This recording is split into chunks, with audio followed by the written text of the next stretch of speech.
Welcome back to another episode of 40 Facts About the 40K Universe. I am your host, Gershwan, and you are watching One Mind Syndicate. Today, we start talking about Space Marine chapters once again, as we get into the Astroclaws. If you guys have any suggestions for topic ideas, whether that be Space Marine chapters or wars that have happened in the history of 40K, please comment down below with suggestion followed by that topic, and we'll try to create a video for you guys.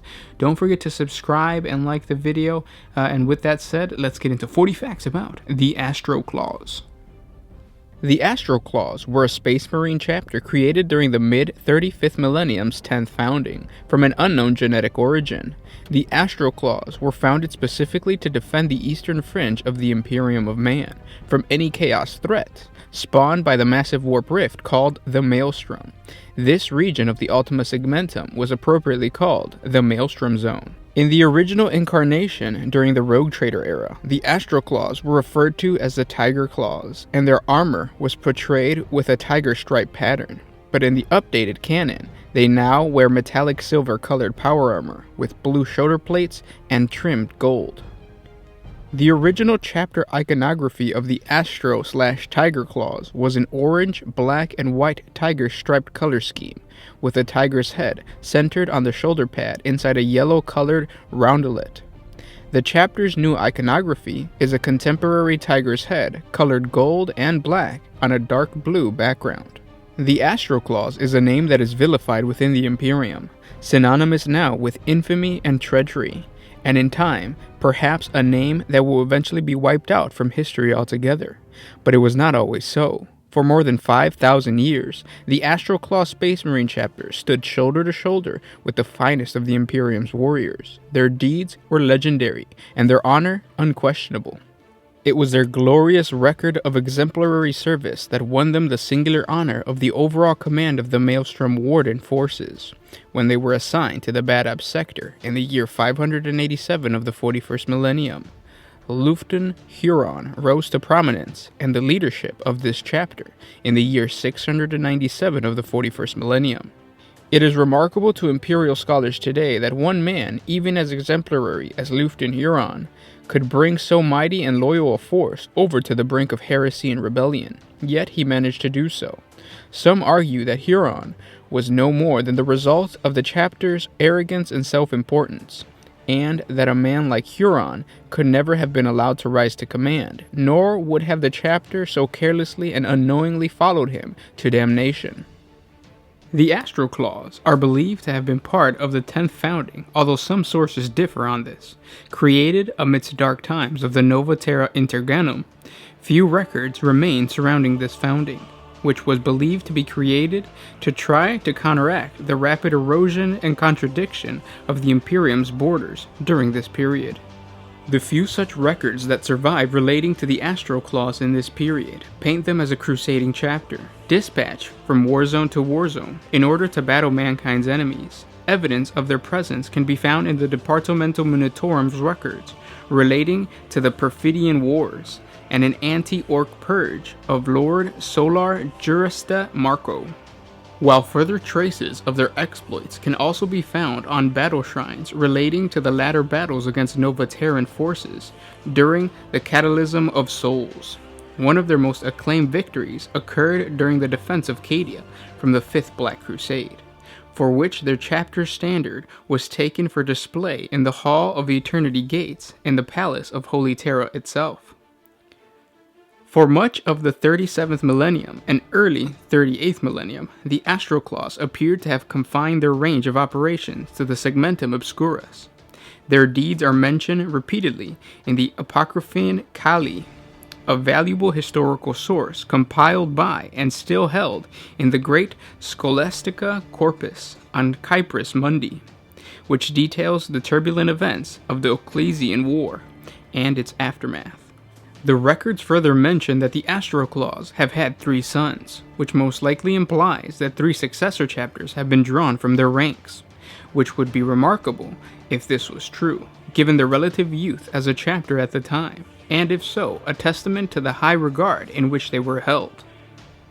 Matters seem to have taken a darker turn for the chapter in the early 38th millennium, as the Astroclaws are recorded as being destroyed in action during the Altid Crusade, while fighting alongside the Dark Angels in the 288th year of the 38th millennium.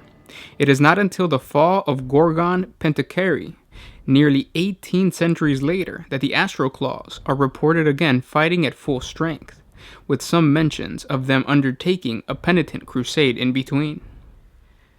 Their war records for the year 39 and the 40th millennium placed the Astroclaws firmly as a fleet-based crusading chapter, ranging within the Segmentum Solar and the Segmentum Tempestus, responding to emergencies and adding their strength to ongoing conflicts, often tipping them in the Imperium's favor.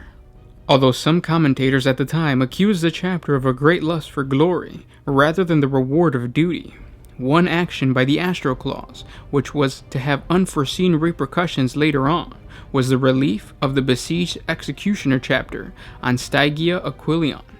The battle engendered a blood debt between the two Space Marine forces that Huron would later call on to gain the Executioner's aid during the Badab War.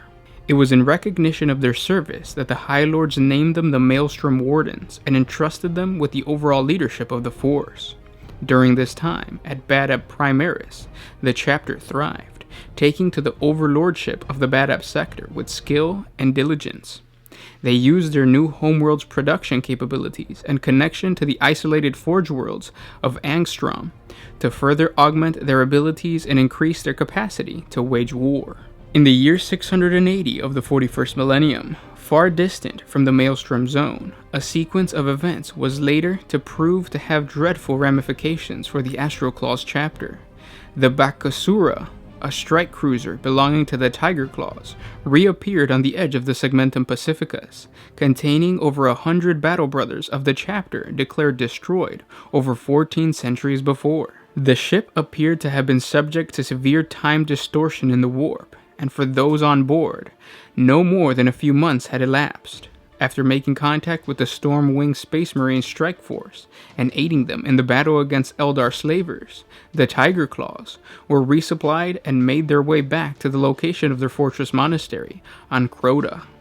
There they found that in their long absence, their ancient sun had expanded and rendered their world lifeless, irradiated dusk, and that their chapter was nothing more than all but forgotten legend. Captain Vitala of the Tigerclaws, now the de facto master of what was effectively a dead chapter, traveled to Holy Terra to petition for the release of the chapter's gene seed and the right and title to rebuild the Tigerclaws. Captain Vitala disappeared without a trace, awaiting his petition's hearing, and as a result, his suit was summarily dismissed. Rumors in the inquisitorial circle darkly hinted that the lost chapter was considered tainted by some, and was part of a so-called cursed founding, better left dead. The Bakusara, last seen conducting operations in the region of their chapter's dead homeworld, could not be located by the ship sent to the area to track them down. Centuries later, the Astroclaws' hubris resulted in their chapter secretly absorbing the remnants of their long-lost successor chapter, the Tigerclaws, into their own ranks, and ultimately led to Huron's dream of expanding their chapter into a force with the strength of one of the Space Marine legions of antiquity. Hurons wanted a strong and powerful legion in order to pacify the Maelstrom permanently and crush mankind's enemies.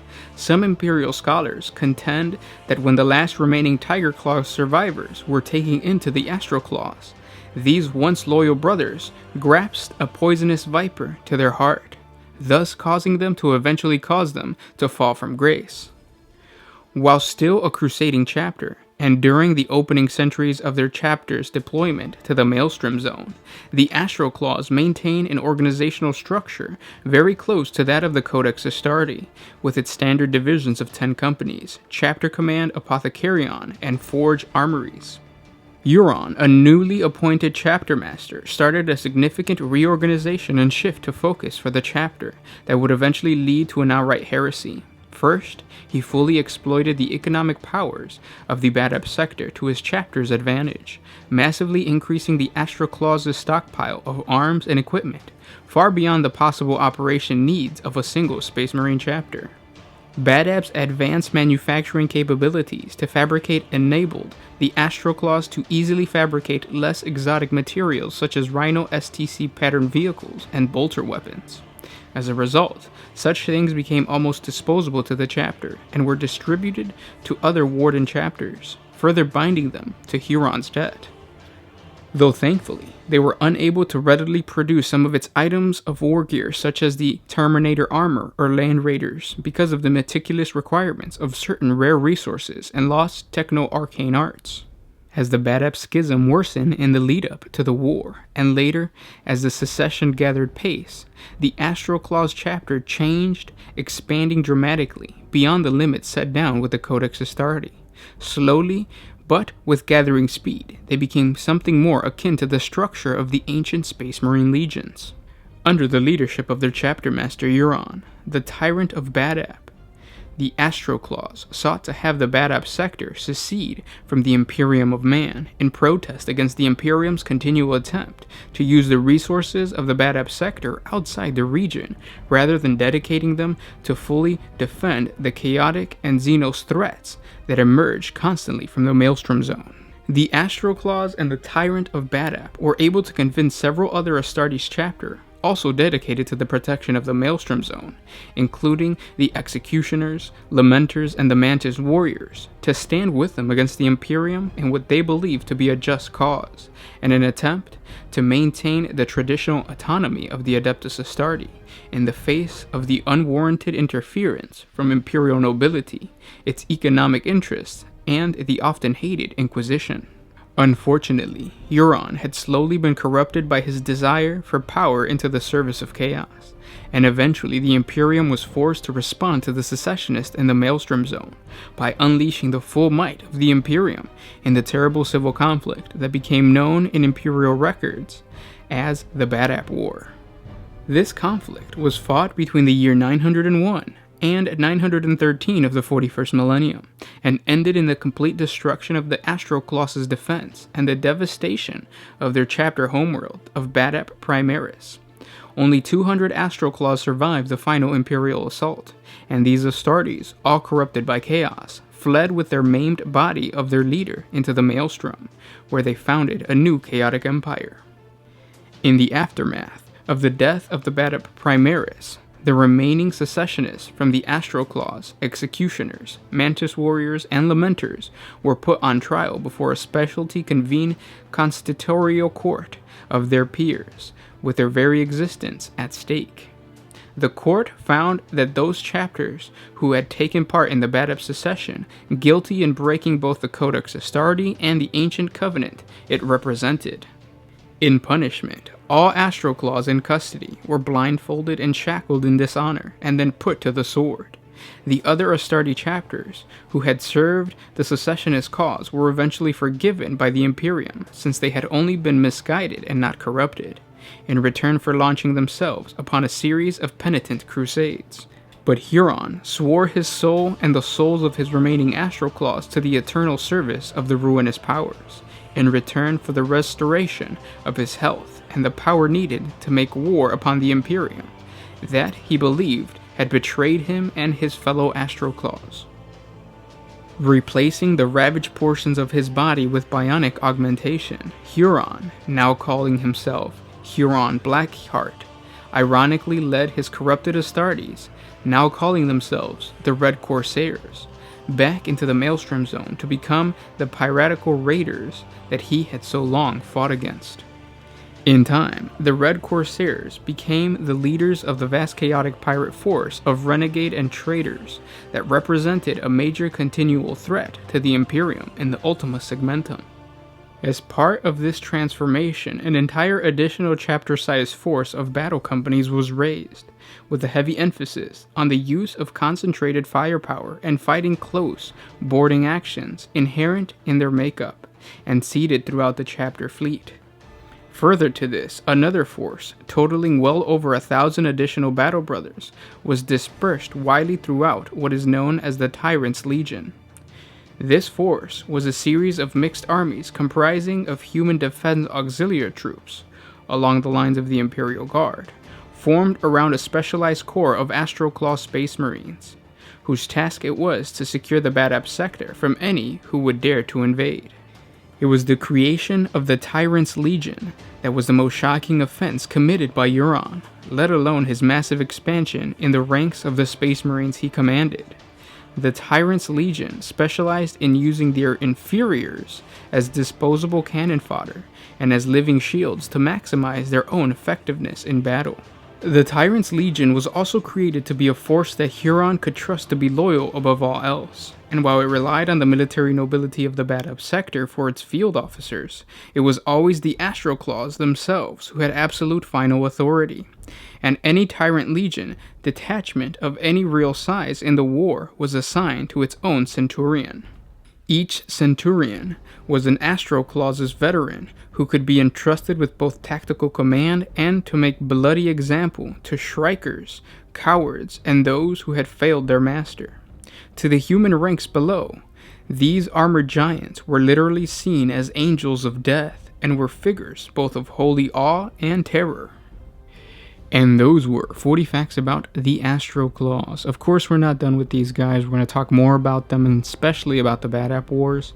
But again, guys, don't forget to subscribe to the channel to get those videos. And also don't forget to like and share this on Twitter, Facebook, or wherever you have friends that play Warhammer 40K. That way they can get inspired by the stories of the Astroclaws, and then you guys can play more games. Because that usually is what happens within our play group.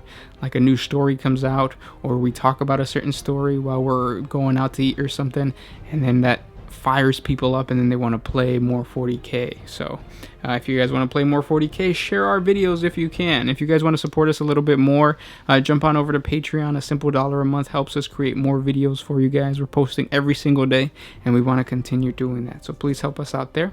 If not, simply by liking, commenting, and sharing helps out a lot. So I'll talk to you guys tomorrow. This was Gershwin with One Mind Syndicate, signing out.